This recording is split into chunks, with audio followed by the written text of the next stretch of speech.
Yeah, we're live, 6:54. It's even before 7. So that means everything went great today, right? It did actually. And I thought that I was going to be able to get the second video up today.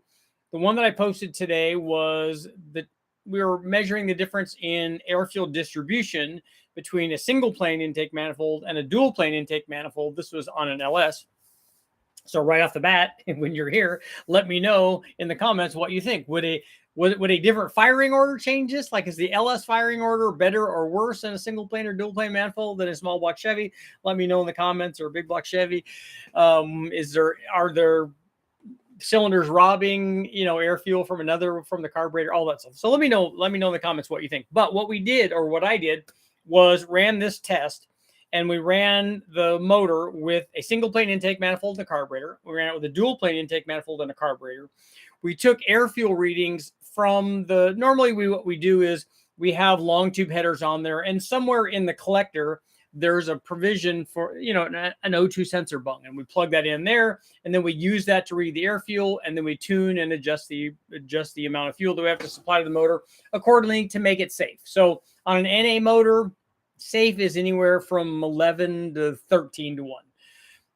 We can play with that to get it to make more power, and that's normally what we do. So the question is, or what I wanted to know and what I wanted to illustrate with this was, hey, look, if we're tuning in this manner, what you're doing is when you're reading the air fuel the way that we normally do it in the collector of a header, you're getting an average air fuel number from those 4 cylinders. If you move it to the other side, which we do, we swap it back and forth just to make sure that the sides are the same. And so we do that quite often. Then you'd be reading the other side. But what you're reading is all 4 of those cylinders have exhaust going out. They all have their respective air fuel ratios. And then you get an average of all of those. And then you tune accordingly. You're assuming that the other side is the same. Sometimes it is, sometimes it's not. But what I can guarantee you, and especially after doing this kind of testing, where we run O2 sensors in all of the primary tubes of the headers rather than just at the collector where we're measuring the average. In this way, we're measuring the air fuel in each one of the cylinders. So we know what the air fuel is in number 1 and 2 and 3 all the way through number 8. And when you do this, it will scare you because it will make you not want to run a motor at wide open throttle. At least that's what it did to me. So to give you an idea, if you haven't watched the video yet, you should go watch it, because we tune this combination with this was with a carburetor. We had a 750 Holley. It was easy to tune in this particular one because we had an adjusted jet, an external adjusted jet. So all we have to do is turn the screw and we can add or subtract fuels. Kind of cool. It was kind of nice. It was a Percy's adjusted jet system. It makes it easy for dyno testing. We had used that a lot back in the day when I had run this motor and done this testing. But what we saw was when this thing was running, when we're reading the O2 sensor in the collector, this thing had an air fuel ratio, because when you're tuning a carburetor, particularly with EFI, you can make it flat wherever you want. If you want it to be 12.5 to 1, you can make it 12.5 to 1 all the way across if that's what you want to do. Quite honestly, if it's 12.2 and 12.6, you're probably not going to see any change in power, but you can make it whatever you want. That's the nice thing about fuel injection. With the carburetor, that's more difficult. So what we get with the carburetor is, because of a number of things, the motor, the firing order, the cam timing, the intake manifold that you choose, maybe somewhat the carburetor as well, we get an air fuel curve. You get what you get. And we can adjust it. We can adjust, normally when we make adjustments to a carburetor, it's a global change. So if I change the jetting, it changes the air fuel down at 2,500 RPM, and it changes the air fuel at 7,000 RPM, and it changes it everywhere in the middle. So if we have an air fuel curve that, like, let's say is rich at the beginning and the lean at the top, if I try to richen up the top, I richen up the bottom and make that richer. So knowing that, what we had was on the dual plane reading in the collector, so we're reading 4 cylinders, we had an air fuel that ranged from 11.9 up to 13.2. So all of that, like that's 12 to 13. So that's all in the good safe range, which is, kind of how we tune this thing. Excuse me. But, and here's the big thing. When we put 8 O2 sensors in it, and we're reading all of the, we're reading the air fuel of each of the cylinders using the primary tubes, we had a much bigger disparity in air fuel ratio between the cylinders. And this is how you hurt something, because we were tuning it. We're like, hey, it's 11.9 to 13. Maybe we want to lean it out a little bit so it's not 13.2, so it's 12.7 or 12.8 or whatever, and then it will be fine, right? That's what we're going. If that's all great. Except that it was as rich, one of the cylinders was as rich as 10.6, not ideal for power. But more to the point and more to the problem area, one of the cylinders was as lean as 15.8. So we had 5 air fuel points different between the cylinders with the dual plane. And we had a very similar thing with the single plane. We had, it ranged from 10.5 to 15.3. So again, almost 5 full points change in air fuel between cylinders. And the thing is, and this is much more problematic, obviously, with a carburetor, is that we don't just have like, it's not just rich at the top or just lean at the top or just rich or lean at the bottom. It changes as we go through the RPM range. So it goes through a really lean spot and then comes back down and it's okay again. So I want to take away fuel with my carburetor at 3,800 RPM and not have it affect somewhere else, as you might imagine. And I know the carburetor guys, that they always do. Oh, well, you just don't know how to tune carburetors. No, actually, if I can't do it, the Brule at Westex pretty good at it, but he's going to do the same thing I'm going to do. We're going to change jets or air bleeds, or, we're going to do the normal things that you do with carburetors, short of taking the metering block apart and re-drilling the metering block and redoing the passages and that, and totally messing up the carburetor for anything else besides exactly the one that we're doing. I'm not going to do that. We're going to use the normal things. So that's very difficult to do. We can do that, obviously, with fuel injection. But the problem is that we have this big disparity between cylinders. Now we could, we've done corner jetting, in my opinion, much more effective on a tunnel ram where you have 2 carburetors and 8 sets of jets. And I'm not going to say that one jet is responsible for the air fuel in one of the cylinders, but if you corner jet that, it will make more of an effect than if you corner jet a single plane, single 4-barrel manifold, because that corner is not just feeding one cylinder. And in a tunnel ram, it kind of is, or more so is. So, and in a dual plane, obviously, all of that's out the window. So you have limitations with carburetors when you're doing that. That being said, we probably made 30 or 40 pulls on this, and it worked fine. I would not, however, if I was, after looking at this, I would not go out and run either one of these like at Bonneville, where it might be okay to accelerate through the gears, like in the quarter mile or whatever. I would not go run this at wide open throttle like the Silver State. Certainly not. Bonneville, still probably not. If you're running a wide open throttle for a minute or whatever, and you have one cylinder that's 15.8, it's going to melt the motor down. I know, I speak from experience. If it's too lean like that for too long, it's definitely going to hurt something. So this is why I say it. And when you see this and you think, how many of these have I run where it's like this? Because for the most part, we don't run, at least I don't, and not very often, except for the higher level engine guys that come in, engine builders that come in and say, hey, look, this is a 1,500 horsepower nitrous motor, and we have to know what all the air fuel is in all the cylinders. And so they would hook that up. But not every test gets run like that. Somebody brings in a carbureted 350 and it's a 350 or 400 horsepower motor. They just put it on there, put the O2 sensor in there, run it, tune it and tune the timing and the air fuel, and it's done and it works.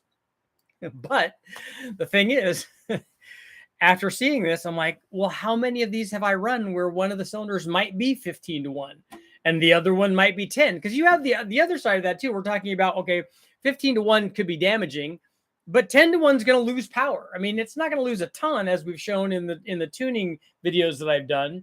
And I'd rather have that. I'd rather have 10-1 than 15-1, but 10-1 is still not good. I mean, that's still not ideal. The ideal thing is they're all the same, and then you raise and lower all of them the same. And then that way you can figure out, hey, it's not really receptive now that everything's the same. It's not really receptive to changes in to changes in air fuel.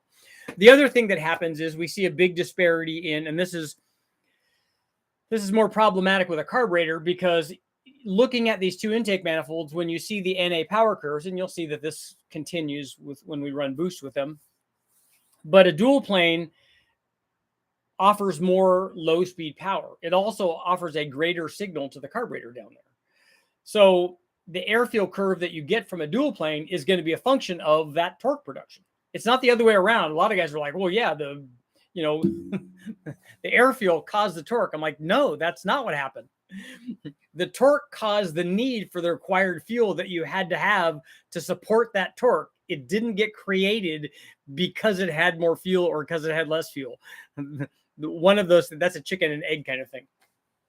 So I thought that this was really interesting to run. And I did something in the second video that I didn't do in the first video. And you guys will see that. I'm editing it right now. I'm almost done editing it. So it might go up tonight.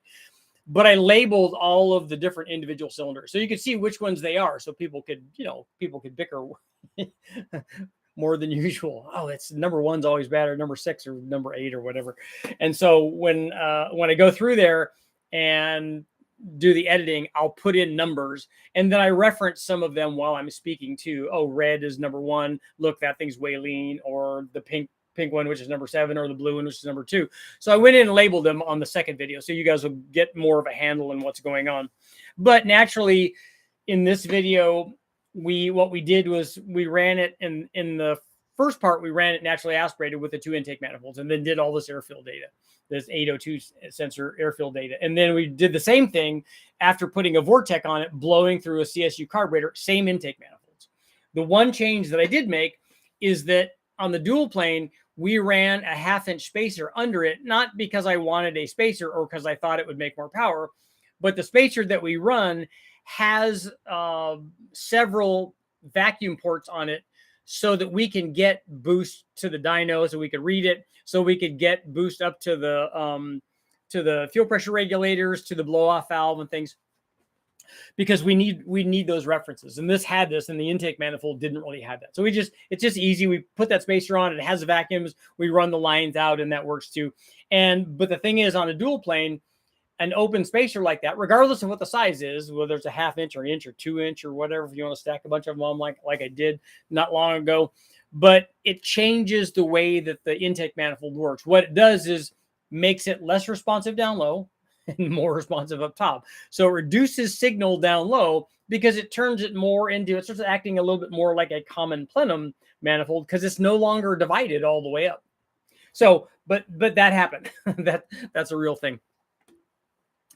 I'm going to go do a poll here. And I also want to talk about shipping the blower, because I took the blower over to ship it to Sweden. So I want to tell you a little bit about that.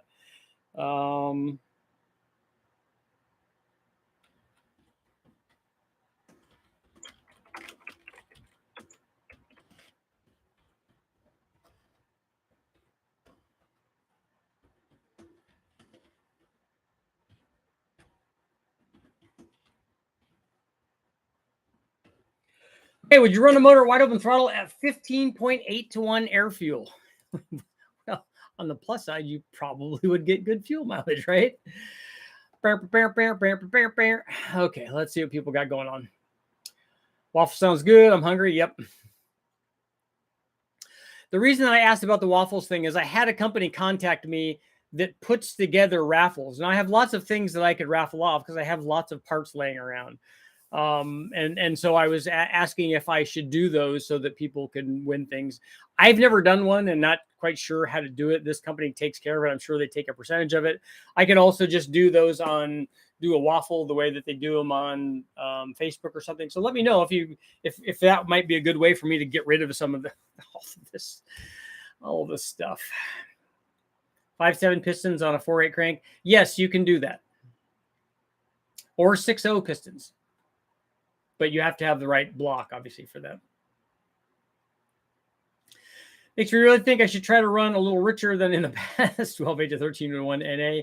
Yeah, that's okay as long as all of them are that. But it's I don't know that they are, though. Specialty, what's going on? Individual air fuel, EGT, and the ability to tune for it is ideal, but not realistic because of the manifold. It's a wet flow system. The fact that it's a wet flow doesn't make any difference. The EFI manifolds have a similar problem. We've done 802 sensors on EFI manifolds where it's a dry flow manifold, and there's still disparity in the different cylinders. NorCal, great weather now. Yeah, it is. It's pretty nice. It was hot today. It was in the 90s. Not like 100 and something degree hot, but it was in the 90s today, which is hotter than it has been for the last couple of days.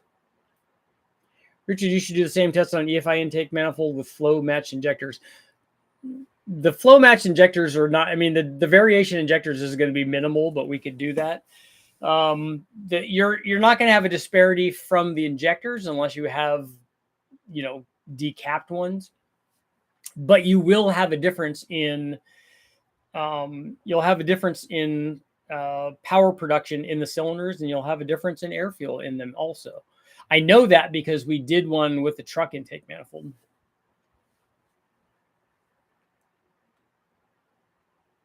Harmonics and pulses do crazy things. Yeah, there are lots of wave tuning going on, some that cancel each other out. There is all kinds of crazy stuff going on in intake manifold that people don't even realize. Everybody should go watch the John Kazi video where he sticks his finger in the port and runs it. It's amazing. What is the air fuel ratio per cubic inch? Why would an air fuel per cubic inch mean anything?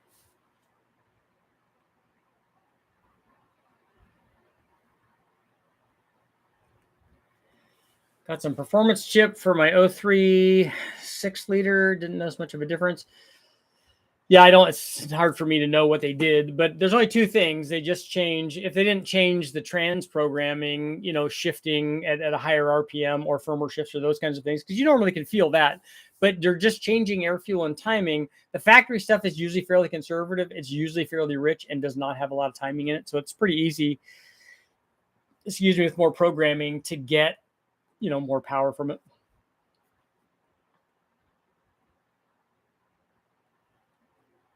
Cylinder 5 runs leanest in a Pontiac.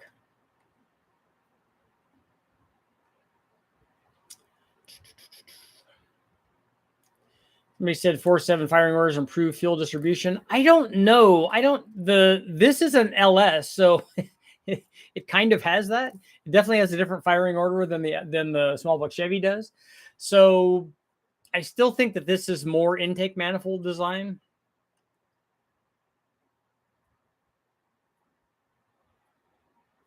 I put a tunnel ram on my 455. I had a hell of a time getting it tuned. Finally took it to shop and they couldn't figure it out. He asked me to leave it there. Do cam sizes affect air fuel? Yeah, they can. And especially at different engine speeds.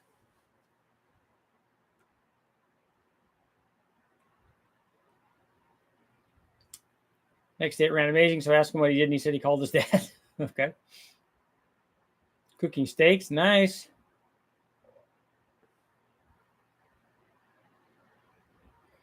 Is it correct that emulsion jets can affect the air fuel? Where are the emulsion jets in a Holley carburetor? People talk about high-speed air bleeds a lot, and it hasn't been my experience. Whenever I've changed high-speed air bleeds, it's changed the air fuel through the whole curve. It's not just change it at the high speed. What effect does boost pressure have on cylinder distribution, like on the Gen 2 LT1 intake manifold, perhaps? Well, you'll see when I post this video what boost did to these manifolds. But your LT1 intake manifold actually should have fairly good air fuel distribution.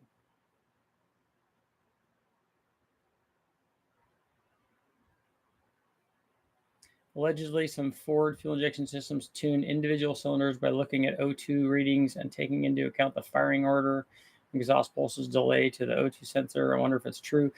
Yeah, I'd have to ask Mark about that. On a factory Ford, on an E4, all of that seems like, I don't think that they would tune individual cylinders. At the very best, I guess they could do sequential tuning. That seems pretty sophisticated. On our no prep car, 2 times direct port wet kits and wet plates. Every cylinder has its own fuel and nitrous jets except for the plate. Air fuel distribution as well. Yeah, that's true. I mean, you know, someone's going to say yes, and that person shouldn't be working on cars. Well, 12% have said yes. You know, that's always the 12% that it's the 12% that don't want 100%.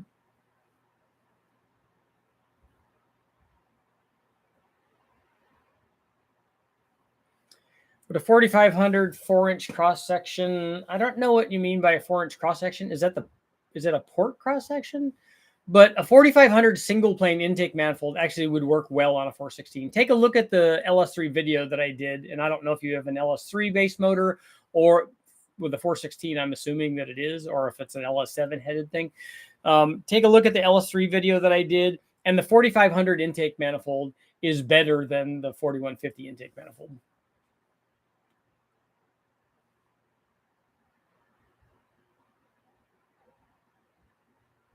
I think airfield distribution can only be solved by careful cylinder head and intake porting. Are you saying it can only be solved when you have a carburetor by doing porting? Because otherwise, with EFI, it's very easy to solve. But with a carburetor, somebody asked about this in the comments. They wondered if you could tune up 1 or 2 of the cylinders to try to change this, and you might be able to.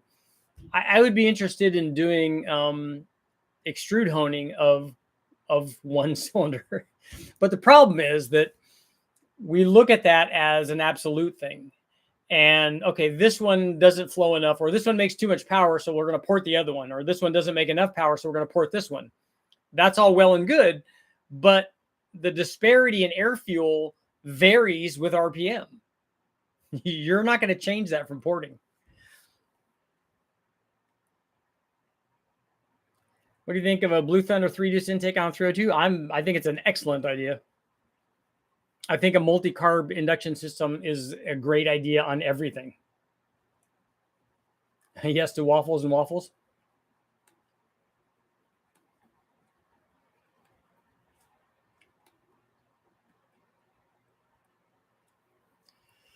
Is Helmholtz resonance part of why some cylinders get more air than others? Do you know what Helmholtz resonance is? Helmholtz resonance is the least, in my opinion, is the least effective of the 3 forms of charge filling associated with an intake manifold design. Inertial ram's way more important, and reflected wave way more important. Helmholtz resonance is a resonating frequency of the plenum. It's not the plenum. Everybody thinks, oh, it's just this part. It's not. The plenum, the resonating frequency for Helmholtz resonance is the plenum, the runner, the head port. When the valve is open, it's half of the cylinder. It's also the induction system. So it has and that thing resonates at a frequency. And what it does is when it resonates at a frequency, it produces pressure waves. And if you can get those pressure waves to arrive to help cylinder filling at the right time, then good things can happen. But the problem is that frequency isn't tuned to the motor unless you have spent a lot of time doing that. And even so, if it is tuned to the motor, it's only tuned at particular RPMs because that's how frequencies work. So it doesn't add power all the time. And the same thing with runner length. Runner lengths provide the reflected wave goes up and comes back. And if it arrives at the right time, it adds cylinder filling. Well, but it only does that in an RPM range because it's going to go up and come back at higher engine speeds. It's going to go up and come back and arrive at the wrong time. So it actually may hurt power. Same thing with Helmholtz resonance. If that frequency is coming down, if that pressure wave is coming down and another negative pressure wave is coming up, they just cancel each other out, which happens a lot. Choose a given bowl area to valve face diameter. It doesn't have to be 91.5%, but works best all out racing. Never lift gas pedal, no matter what. Okay. Waffles are my family tradition. Eat on Sundays. Ice cream on waffles. Yeah, waffles are good for all kinds of stuff.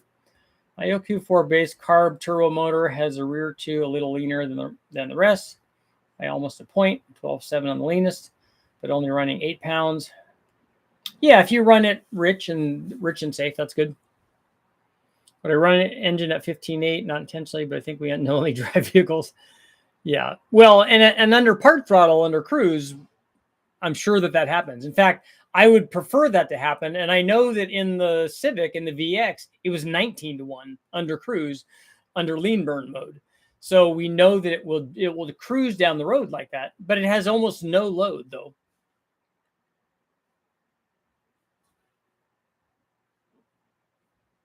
The answer to the poll is yes. Everyone has run at least one cylinder at wide open throttle at 15.8. Hey, I'm part of that group.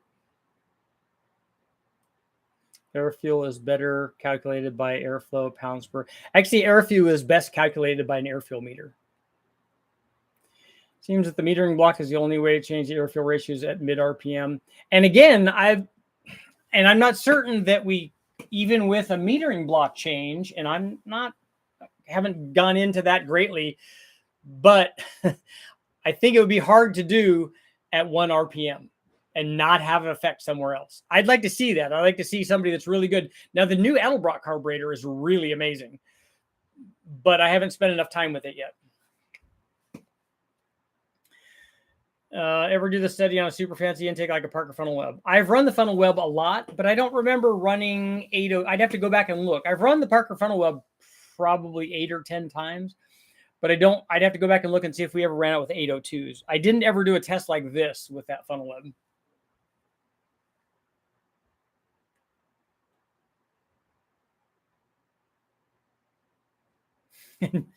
Jesse, this is what happens. This is exactly his comment, which I'm going to read, is exactly how I felt after I did this test. I walked up to Brulé and said, I don't want to run motors at wide open throttle anymore. He said, I feel like I don't know anything about making performance motors anymore. I said, this is terrible. This is way, way too lean. He said, yeah. And carburetor motors have been running like that for years. His comment is, now I feel like I need 802 sensors to keep from blowing up my brand new 408 Windsor. I'm worried. That's exactly how I felt.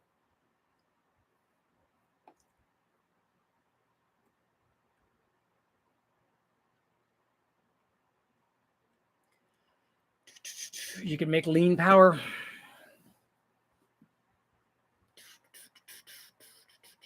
I've only built Hondas, but the idea of individual air fuel ratios per cylinder is something I've never heard anybody say. I have to look back in this live to see how you deal with it.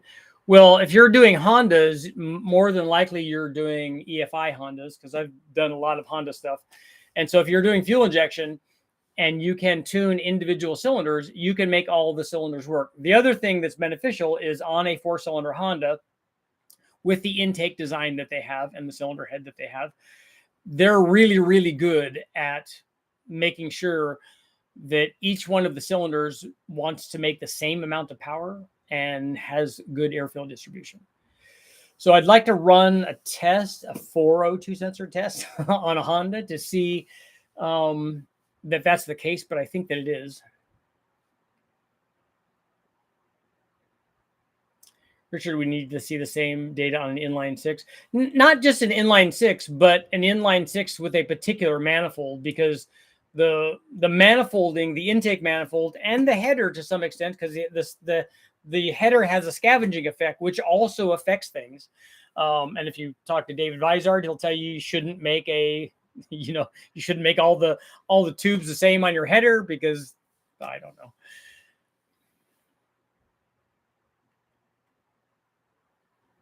From your experience, do single plane or dual plane demand more fuel, especially due to the long runners in the dual planes? Well, what normally happens is if you're running a motor with a dual plane and you put a single plane on, you're going to need to jet it up. Not because you're supplying more fuel, it's because it's not drawing more fuel. The amount of fuel that the thing needs is going to be based on power output. So two things happen if you, and this is especially down low, like up to 5,000 RPM, let's say. So the single plane is going to make a lot less power than the dual plane is down there. But yet you have to add jet to it. So why would you do that? Oh, you're going to make it too rich. No, the problem is that the single plane doesn't sound a good signal to the carburetor. So it's not drawing nearly as much fuel as the dual plane is, despite the jetting size. So to compensate for that, you have to put bigger jets in it, because it's not drawing as much fuel through it to get it to flow the amount of fuel that it needs. The other thing that happens is it's making less power, at least down there. But then hopefully it crosses over somewhere at 6,000 or somewhere, and the single plane will start making more power.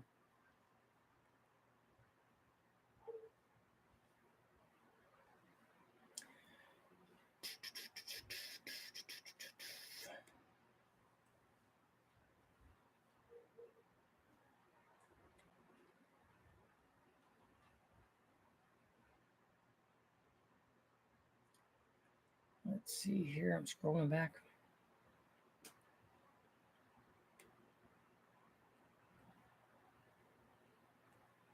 Many factory LS engines and 8.1s run up to 30 seconds at wide open throttle and closed loop in the factory tune. There's a nice torque increase getting them into power enrichment when you go wide open throttle. Chris, what are they doing during that time when they're running at 14-1 at wide open throttle, or whatever their air fuel is when they're running under closed loop? Are they doing something to timing? I thought for sure the LS dual plane would have more even individual air fuel.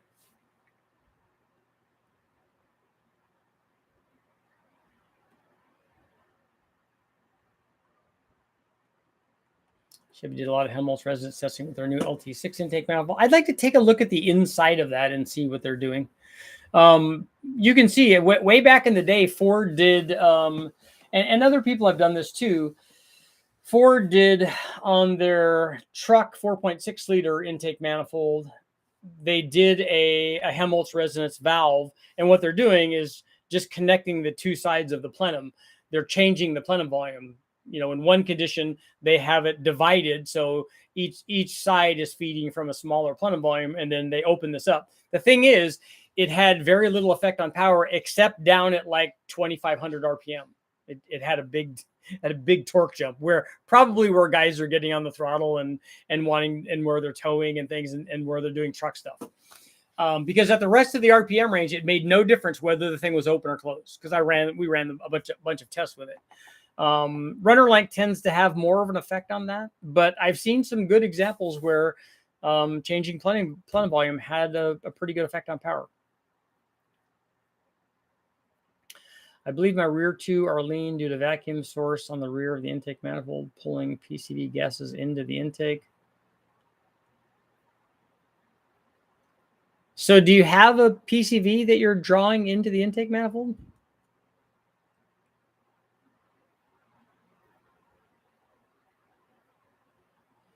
With this resonance you're talking about be tunable? Yeah, I just went over that, Sean, about changing the resonance frequency. Because when you change the volume, you change that frequency. And that's what they're doing. You change when these pressure waves would arrive. Think about the example I always use is hitting a drum. If you hit a small drum, it makes a certain noise. That's the frequency. If you hit a big drum, it makes a different noise. And those frequencies travel at different speeds.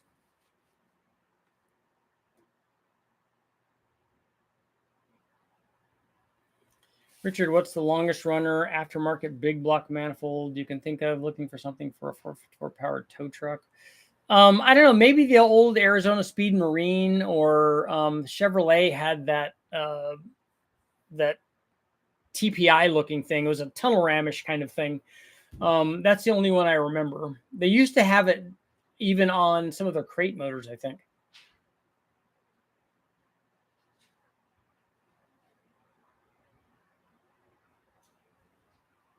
Can I use an inline intercooler since it will be an undermount, giving it to be a longer charge pipe? Yeah, you don't have to worry about lag on the charge pipe. That's going to have very little effect on boost response. I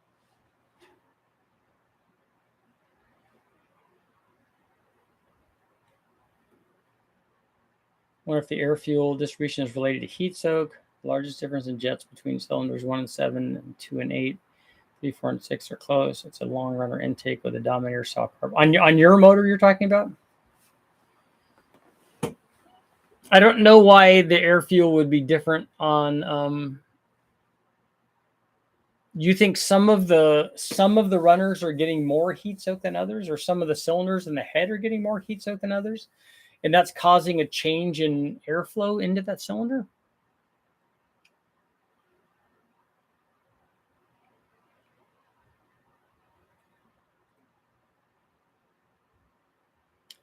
Direct injection helps prevent detonation because the fuel is not there to pre-combust. That's right. It does. It only arrives right before combustion takes place. That's why it has to be so highly pressurized, because it has to be injected against the upward moving piston, against the pressure.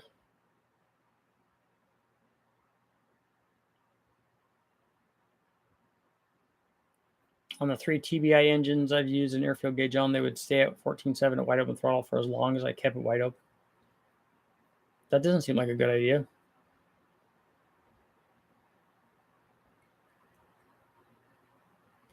Mazda Skyactiv uses compression combustion and ignition combustion.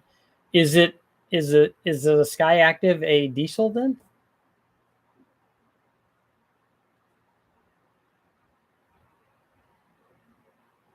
It only hold it till 70 or 80 miles an hour. It might have a timer on it. A lot of vehicles did. I know my Focus did.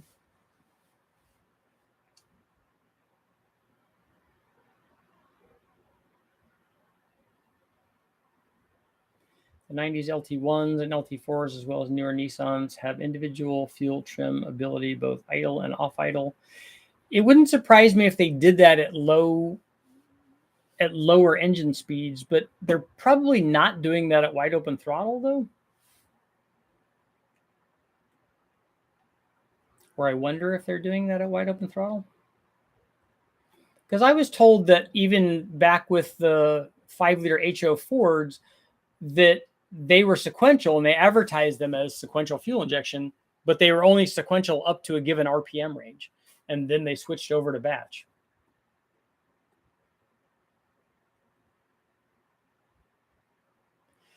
I'm about to build a twin turbo 4.8 like the Big Bang you built. Fast forward and now, what would you do different? I wouldn't do anything different. That combination can make way more power than the short block can withstand. So I wouldn't do anything different. I think I don't remember which heads I used on that, if they were the trick flow heads or they were ported 706 heads. If you're trying to make 1,500 horsepower, I would put an aftermarket head on it and not a factory head. And I wouldn't do the, well, I guess I would change some things. I wouldn't use those turbos, first of all. Those are limiting. If you're trying to make 1,500 horsepower, you need to put 1,500 horsepower turbos on it. Those are not that. You can put 2 GT40, the cheap GT45s, or you could put, like we ran the BorgWarners on it, and those would be pretty soft on a 4.8. But put big enough turbos on it, and I would use aftermarket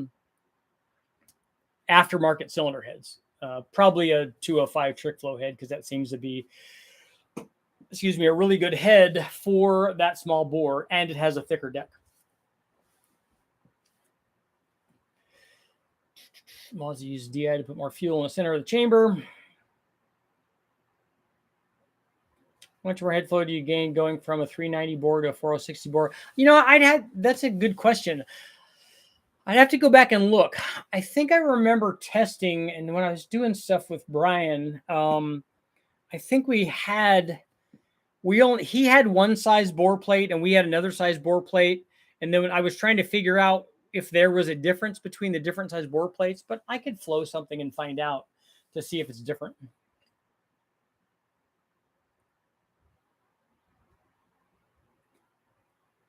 Okay, Chris, they are retarding the timing. That would make sense to keep it out of detonation. And they're adding the timing back as they fire fuel into it. Freiberger maybe want to add temperature and O2 for each exhaust.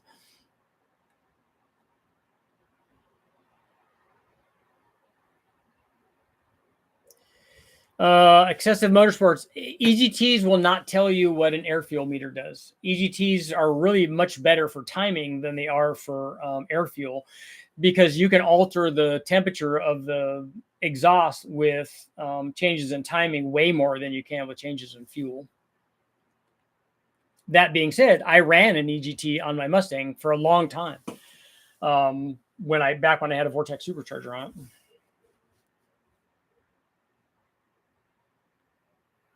Chris, support from Victor Harbor, South Australia. The boys down under. Welcome. We do 8 EGTs and read plugs. If you have a system that works and you're successful with, then you should do that. That works. And I had this discussion with somebody today. I think it was Jimmy from HP, who I'm going to go out and see, and we're going to go hunt snakes.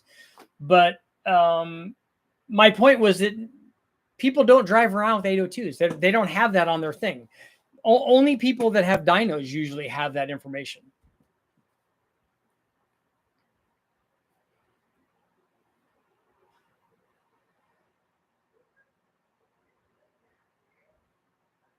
Trying to ask CFM per cubic inch to get 12-to-1 air fuel. We didn't have an airflow meter on it, so I don't know what that is.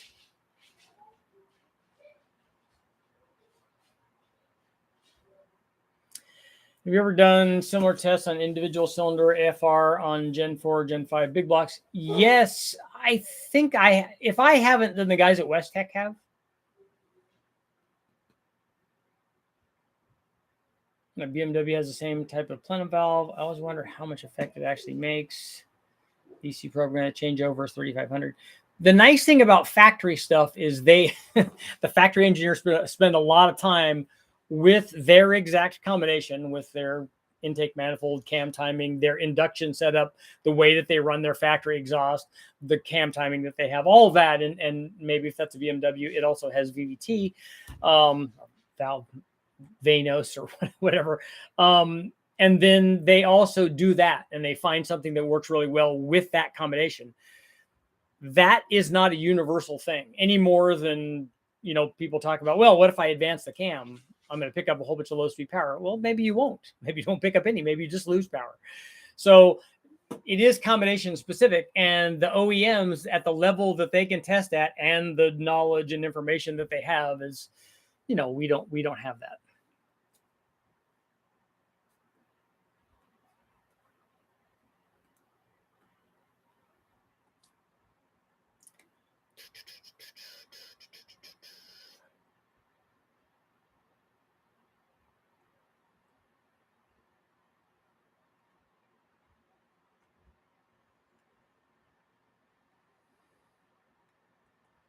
I would question if 102 per exhaust runner would obstruct flow. It doesn't. You need to watch the exhaust, where they crush the exhaust on Engine Masters, and you'll get an idea that that's not a real thing. Direct injection engine, if converted to port injection, can the direct injector be taken out and place an EGT sensor to read temperature right at the combustion sensor? So you want to read combustion temperature?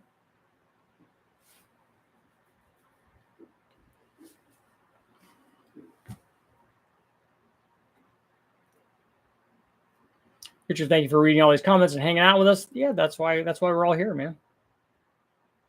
My 4.7 Ram had a delay on enrichment. Yeah, that's pretty common. It would not richen up until it hit third gear. Chris, when you did the tuning on it, did it feel a lot better after you added fuel, earlier? Running a 5.7 Vortec right now. Tune my CARB. Nice.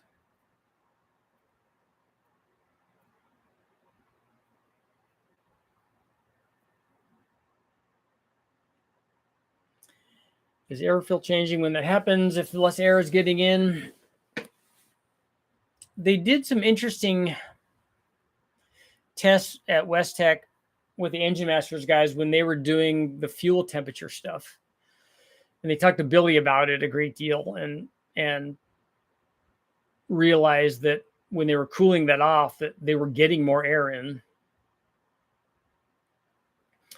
But the thing that you don't know is if you're getting less air in, is that drawing less fuel in, which it might be with a carburetor, since the fuel flow from the carburetor is airflow dependent. So, you'd have to monitor it to see. The EGT is what we are compensating for with all the jets. Okay.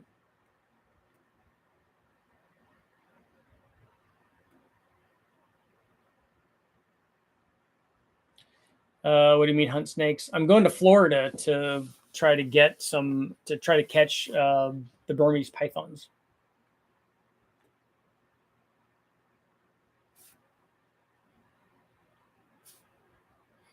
Gunther, I'm gonna have to see what they're doing because I'll have to see what valves are opening. Are they just joining the two sides, and why do they have multiple openings? I've tried different openings at different positions along the plenums because I've run lots of dual plenum stuff, and it does make a difference on where you place the joining tube.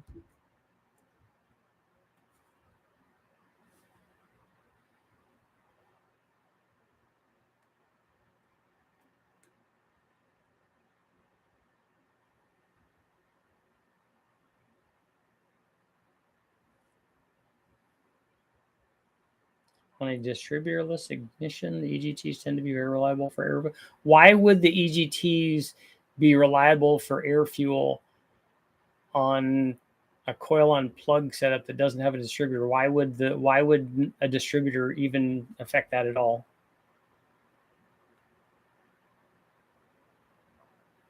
You ever come across an L94 at the junkyard? I haven't.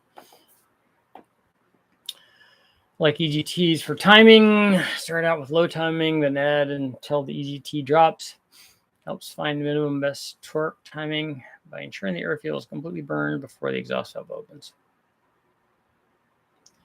The 2.85 valve V6 had a variable runner intake manifold. They're pretty common for OEM applications. They've been doing them for a long time.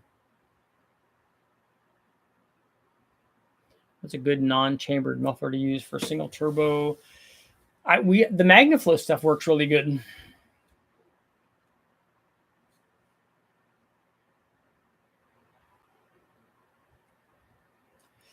Howard, you're trying to make 1,000 horsepower with a 4.8 with dual 67s. Like to see a video on water cool versus I'm assuming that it's a air to air versus air to water. That video is already up. Thought I saw a video, but I can't find Truck Norris versus BTR Stage 2.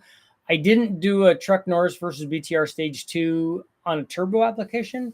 I did a sloppy Stage 2 versus a Truck Norris on NA and turbo, though.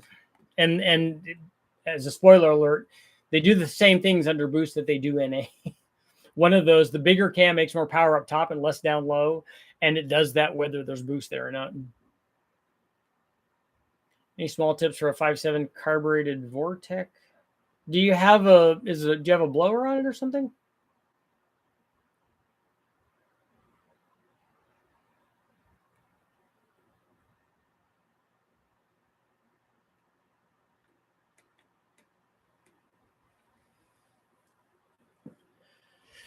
Three to 5/10 off the 8th mile. That's that's an eternity.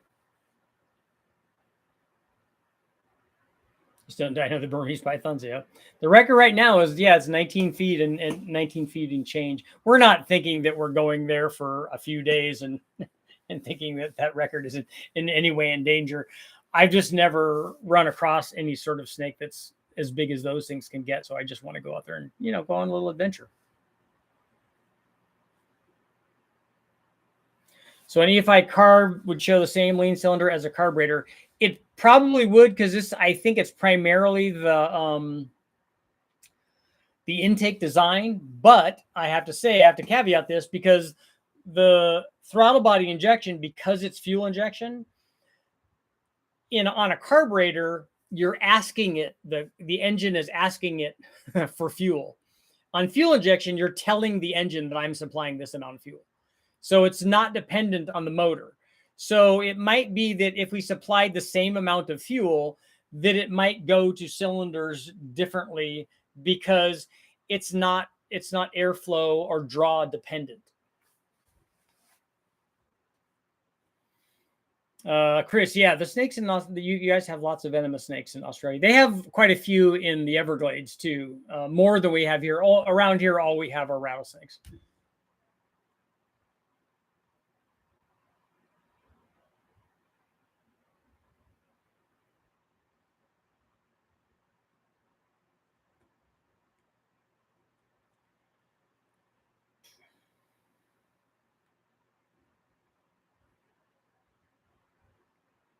No way to read individual cylinder exhaust on a monoport exhaust. Yeah, I'm not a big fan of those.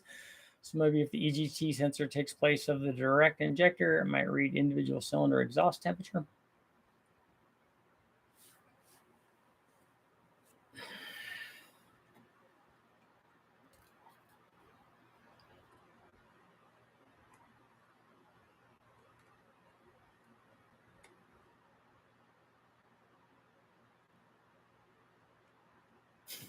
Or, hear me out, you don't build a gas engine with exhaust integrated into the cylinder head. Yes, I'm a fan of that.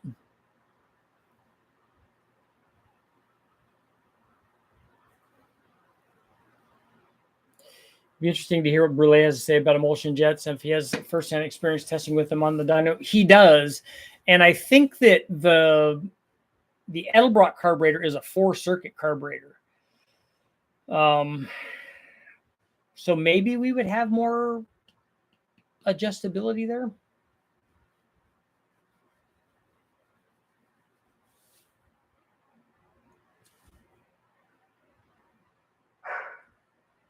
I believe you have the dream job. It's work, like everything that they call work is definitely work, but it is, it's what I love. So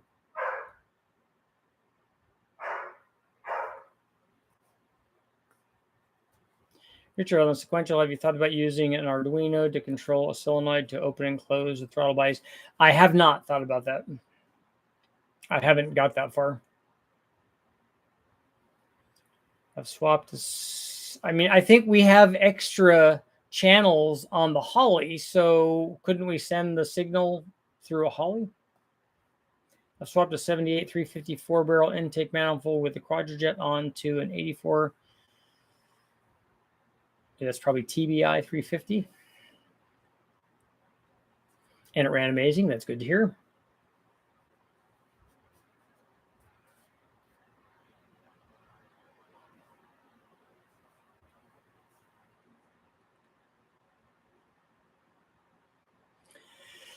My 76 Cutlass is 19 feet long.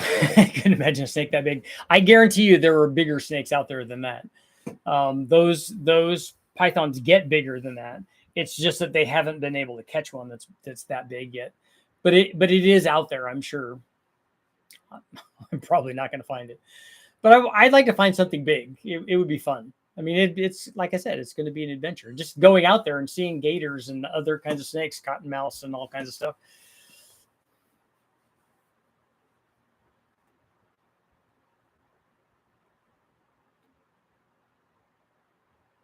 Some good racing coming up in Florida. Yep.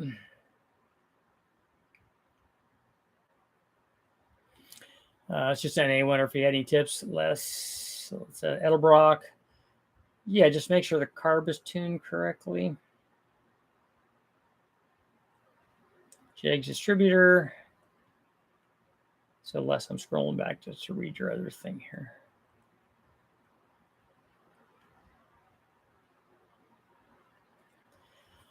So did you, Lee, you have a 5.7 with Vortec heads on it? And then did you get the right intake manifold for the Vortec heads?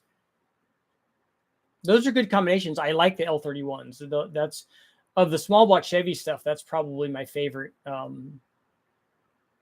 small blocks from the wrecking yard. What was the first engine you ever dyno tested on the channel? The first one I dyno tested was not the channel. The first engine that I dyno tested was 30 something years ago.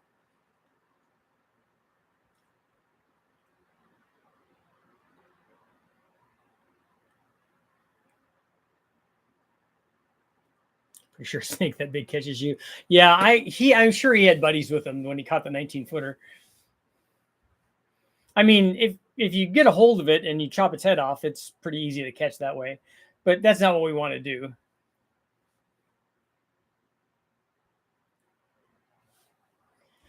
So you're watching while you're driving. That's good. Donut solo. No, I got buddies going with me.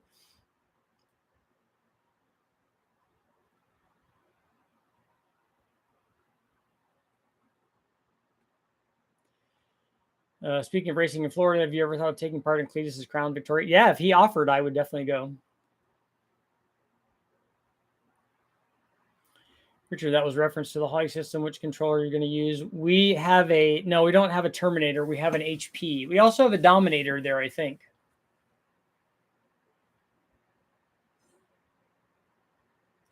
Are you catching the python? Yeah, I'm going to catch it. Not bow hunting. No, I don't. We're not going to shoot it. I'm going to go catch it, because that's the thing for me is I've caught lots and lots of snakes, hundreds of them a year, or more than 100 a year usually, when I actively go out there and try to find them. But I've never caught anything bigger than about 6 feet. So I want to go catch something that's a lot bigger than that. I found crocodiles eaten by pythons. A python will eat they'll eat alligators, and some of the bigger snakes will eat crocodiles. Crocodiles get big though. How does water injection affect air fuel? Are you using methanol also, or just water? So we're going to go to live chat right before it's time to get off. How's our poll doing? 85%. No, they would not. Actually, we're going to end our poll there. Richard, did you see? I saw the message about the 4 inputs and 4 outputs. Yeah. I don't need to log it or do anything. All I need to do is open and close it. That's all we care about.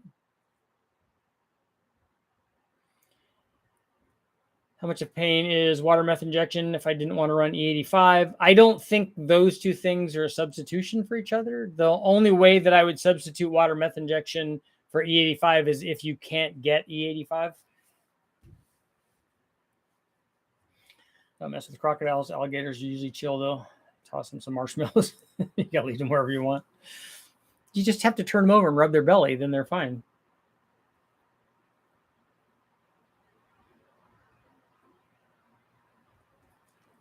Keep your hands and arms and legs. Keep your hands inside the vehicle at all times. Sea snakes. Yeah, sea snakes, you don't want to get bit by. Usually the sea snakes are, I'm told, I don't have any experience with them, but all of the stuff that I've watched on them, the sea snakes are usually fairly nice. And yes, they can bite underwater because that's where they do their hunting. But a lot of the fishermen that catch them in their nets and stuff, they just take them and throw them out. And a lot of the sea snakes are like coral snakes, which means that they're rear fang snakes. So they don't have the big fangs up front. So if you have gloves on and stuff, it's hard to get you. And I don't think a sea snake can bite through a normal wetsuit either. Crocodiles climb trees in Australia. It's a pretty aggressive crocodile.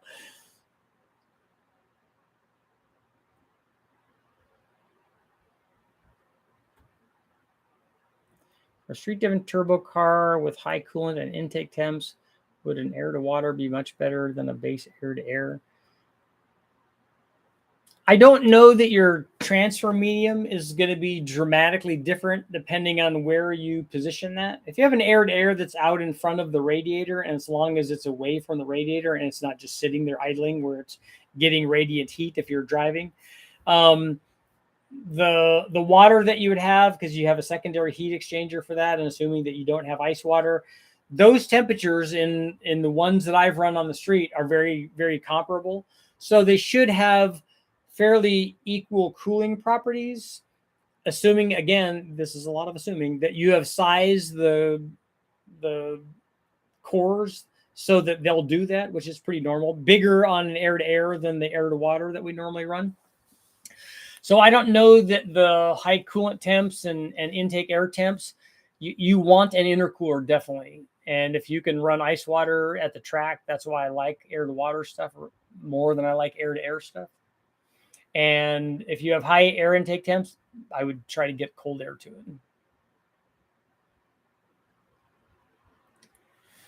Does the Holly system have spare inputs and outputs? Let's see. By monitoring, I mean, as you open and close one of the devices, it knows to open the other pair to go from. I don't know. I haven't ever set up any of these things in the Holly. The only thing we've ever activated is nitrous.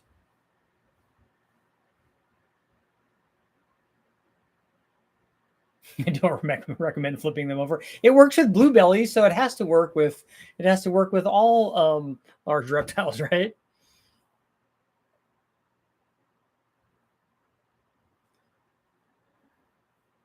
Burns is a 211, 212 at 50, and 246 is going to be a noticeable bump. You're going to make a difference. That's enough to make a difference. I saw that's an AI generated meme too, with the guy eating a pizza and kicking the alligator. I don't know. I didn't look to see if it's an alligator or a crocodile, but it's one of those.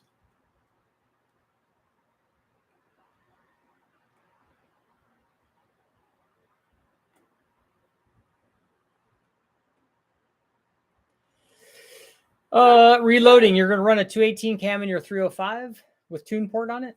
That will work good.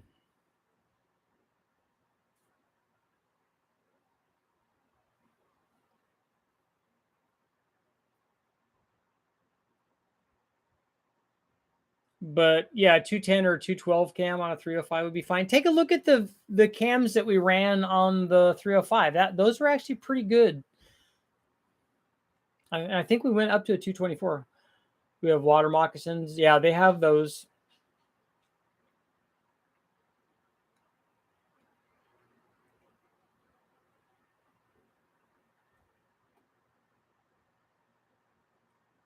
I'm with Indiana Jones. What snakes? Why did it have to be snakes?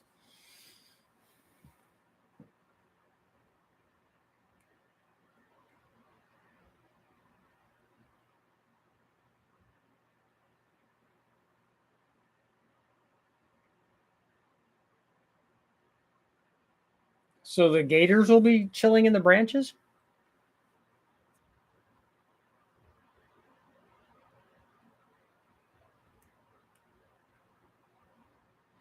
Sean, it doesn't really matter that your stuff isn't going to be the fastest thing there to go to FL2K.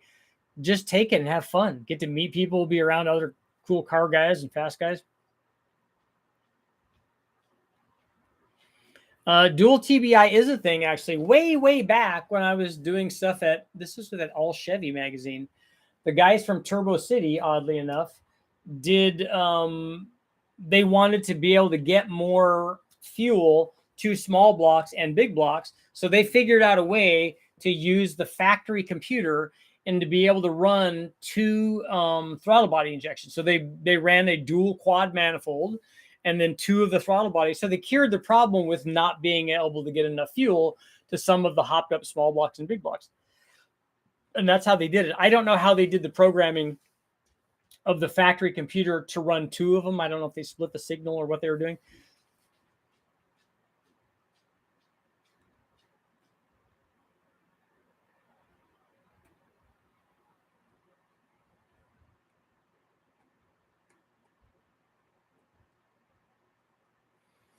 How far can I bore out a 5 liter? 60 over. I think you're a little bit past where you can go.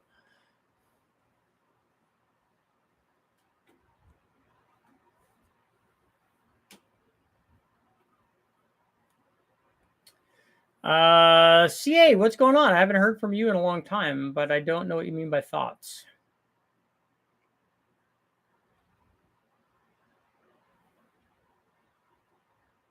The stock 2021 Z01 comes up tomorrow.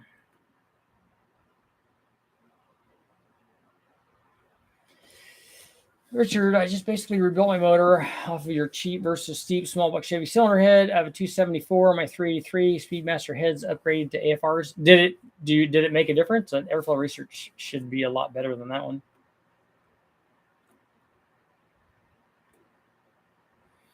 Oh, Burns, you stepped up and got some of the stuff that was on sale from Crowder. Mid to low sevens in the quarter is probably going to win street. It's pretty fast.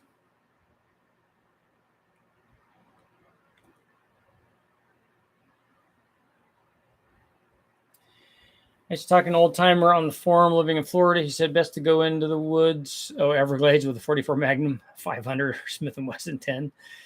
ECP 45, yeah.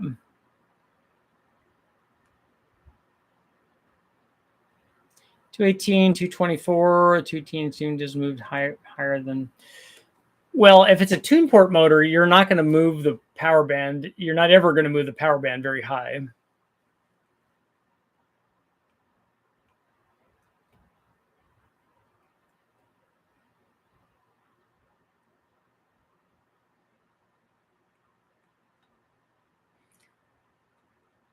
And he had a huge hunting knife.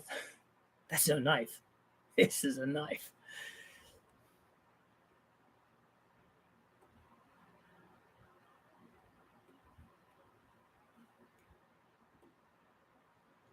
Dual TBI on a tunnel round works good. 550 horsepower solid roller 406.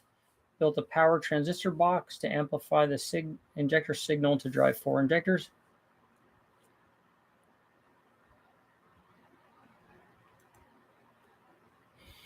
One more minute.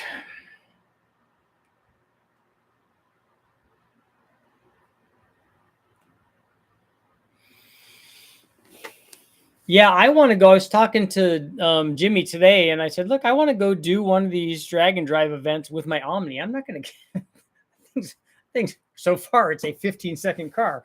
I don't care about going there and winning. I care about going there and watching people that go fast and race. I'm never going to be in a 6 or 7 second car. And I'm okay with that. But I do want to go there and watch all the cool stuff and meet all the cool people.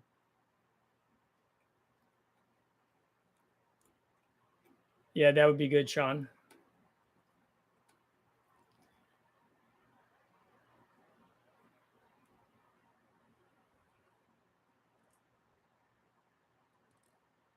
Richard, do you like the Raptor 6.2? I've never even seen one. I don't even know. I'm not sure I even know what that truck looks like.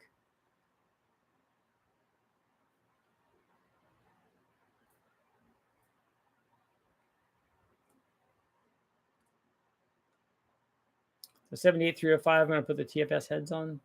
Those are good heads. The surge line does not correlate with turbo lag.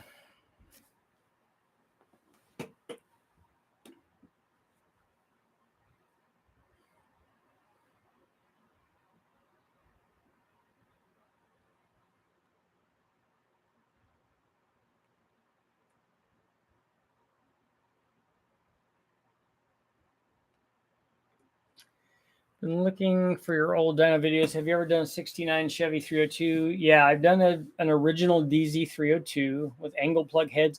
I don't remember if the 186 heads that we used on that, which is what that would have come with, if that was an angle plug head or a straight plug head.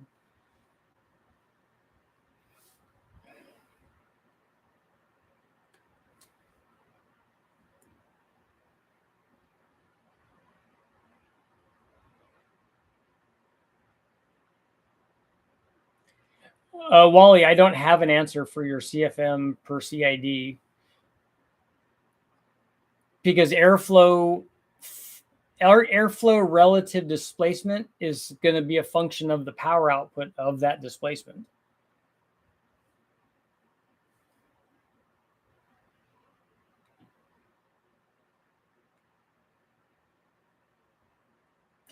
How to make a car that runs H for half the cost. The making the power and doing that stuff, I certainly could do that, but the expense of the stuff would be the thing.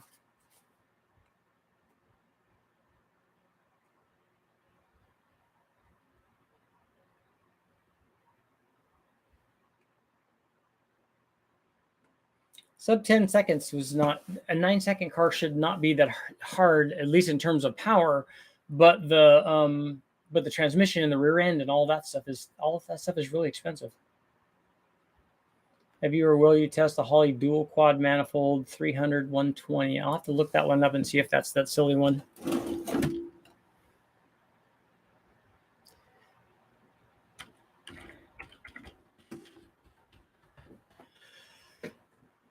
I have lots of tests up on that. That's the dual quad manifold. I've run that a lot.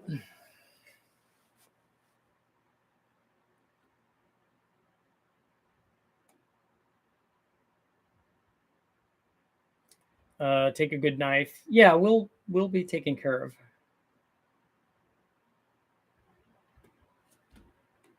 No, I know, Admiral, I know what that motor is. You talk about it all the time, but I have never seen one in person and I've never seen that truck. For dual TBI, they run in batch fire, 2 fires per engine rotation, and then run all 4 injectors of an extra driver piggyback off the stock injector and tell the computer to have 180-pound injectors. The EZ302 had straight plug heads, angled plugs were over the counter. Okay.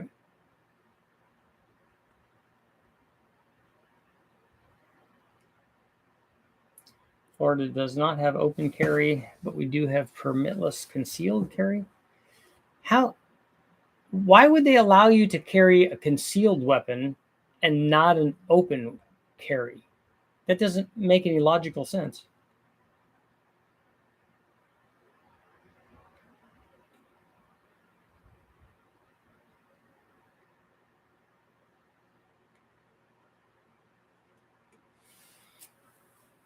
Oh, it's not a TPI motor? Okay. Yeah, 210 cam will be better than a stock one.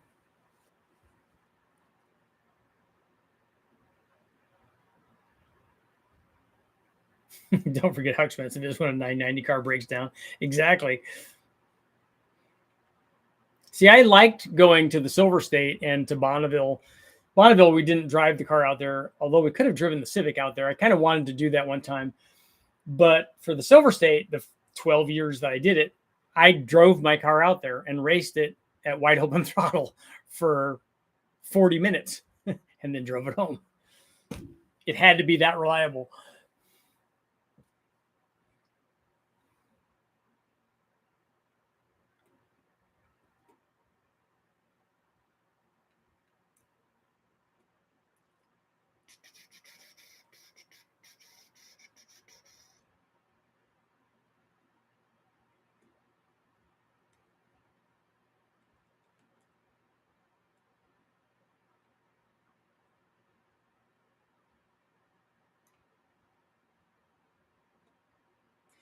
Yeah, Dan, I agree. That's the dumb stuff. Hey, I can do whatever I want. Yeah, but even if you can, should you? Have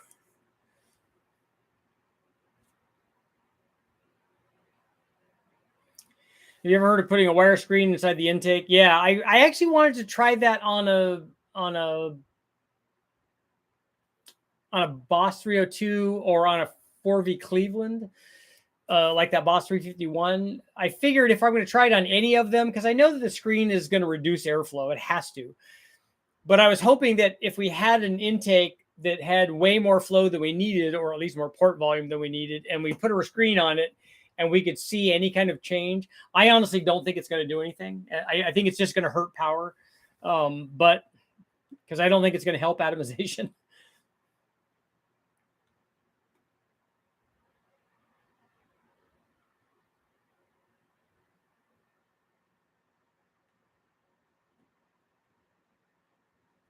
Yeah, guys rolling coal. I agree. That's just nonsense.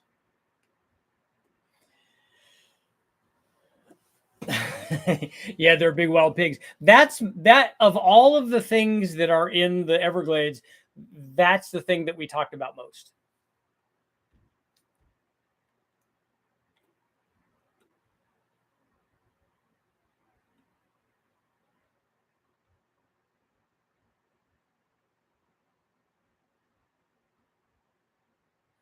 Would it be possible for the future for you to dine a 6.2? I don't know. Like I said, I've never seen one and I don't know anything about them.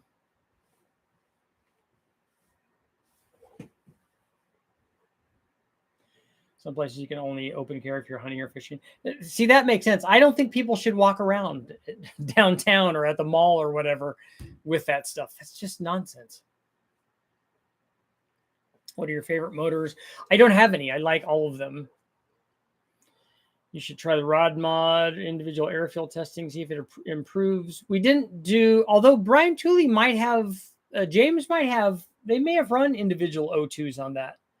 So we might have that information. It didn't change the power a whole lot. I thought it was going to change the power a lot more than it did, and it didn't change the power very much.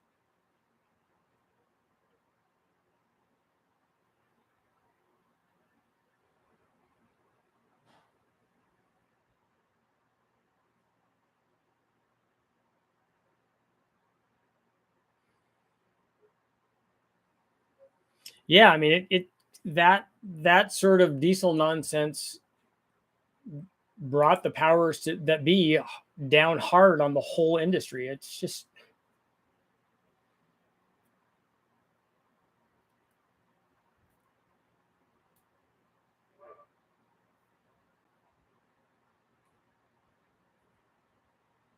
Benny, what am I investigating on?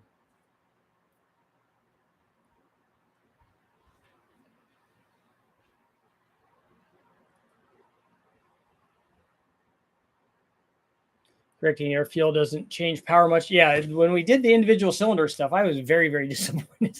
I thought, hey, I'm gonna tune some power out of this baby. Nothing.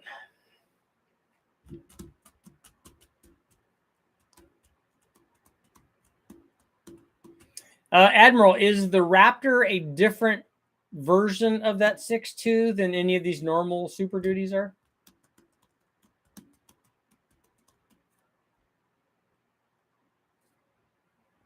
When are we going to see a 670 Predator dyno test? I don't know how we hook that up though.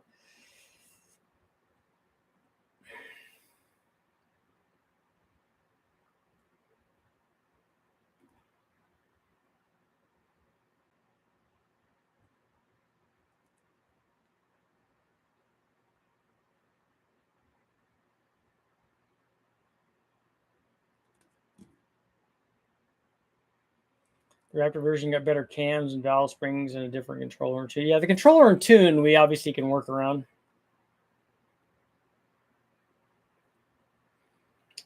Mike, you can do the math online. They have RC Injector used to have that, but other people have that too.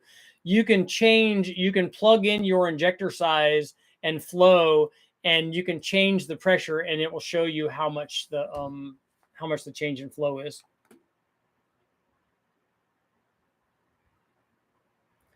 Which are you doing more videos on the boost maps? No, not that. That video actually is not very popular, but I don't have too much more to do on that. I don't think right now.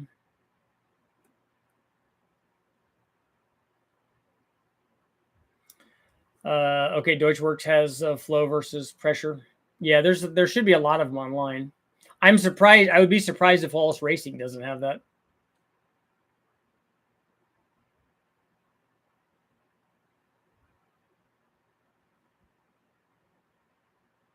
2017. I think the boost maps video will do better as a reference work. Yeah, that's what I'm hoping. That's why I do a lot of those, to put those up so that people can use them for a long time. Wallace does have one. Yeah, they have everything. That's kind of my go-to thing. So I tell everybody to go to Wallace. And on that note, it is time to go. Thank you guys all for showing up. I'm finishing editing the supercharged version of the video that I just put up. So make sure to check that out when it goes up. It'll be up tonight, I'm hoping. Just still early enough. But if not early in the morning, maybe I'll get it done and then schedule it for early in the morning. But I will be back tomorrow. Bear, bear, bear, bear, bear, bear, bear, bear, bear, bear, bear, bear.